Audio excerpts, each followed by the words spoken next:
Hey guys, কি খবৰ আপোনালোকৰ? আশা কৰোঁ আপোনালোকে সকলোৱে ভালে আছে আৰু মোৰো ভাল।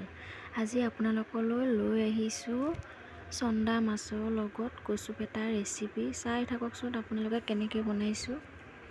কচুখিনি ভালদৰে ধুই লৈ এনেকৈ গুচাই ল'ব।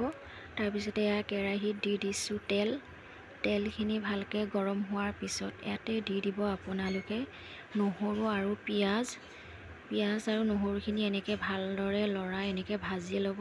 তাৰপিছতে দি দিব হালধি, জিৰা, জলকীয়া আৰু নিমখ দি লৈ ভালকৈ এনেকৈ লাৰি লৈ ইয়াতে দি দিব আপোনালোকে এয়া 4-5টামান বিলাহী সৰু সৰু এনেকৈ দি এনেকৈ লাৰি লৈছোঁ।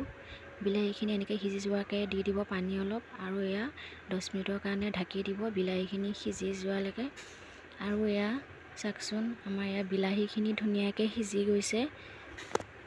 সিজি যোৱাৰ পিছতে আপোনালোকে ইয়াতে এতিয়া সিজাই পেলাই এনেকৈ বাকলি গুচাই লোৱা কচুপেটাখিনি আপোনালোকে ইয়াতে দি দিব।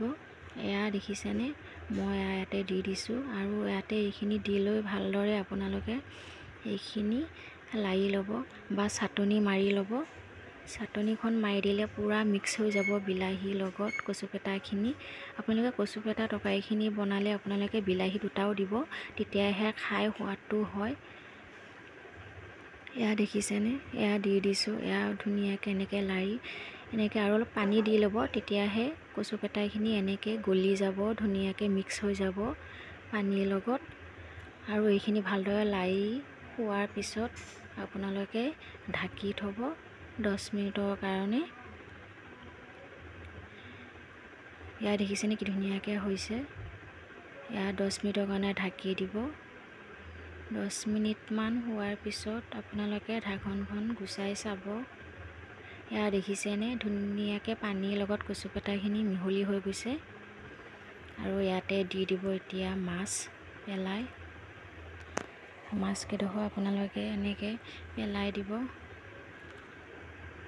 আপোনালোকে এনেকৈ বনাই পেলাই খাই চাব পাৰে, বহুত ধুনীয়া লাগে কচুপেটাৰ লগত মাছৰ জোল। আৰু এয়া দেখিছেনে, আমাৰ ইয়াত ধনিয়া বঙালী নেমু থোপাত দি দিছোঁ। এয়া আমাৰ তৰকাৰীখিনি ৰেডি হৈ গৈছে। এনেকৈ মাছখিনি পেলাই দিয়াৰ পিছত এবাৰ এনেকৈ ঢাকি দিব। তাৰপিছতে এয়া দেখিছেনে আমাৰ ৰেডি হৈ গ'ল।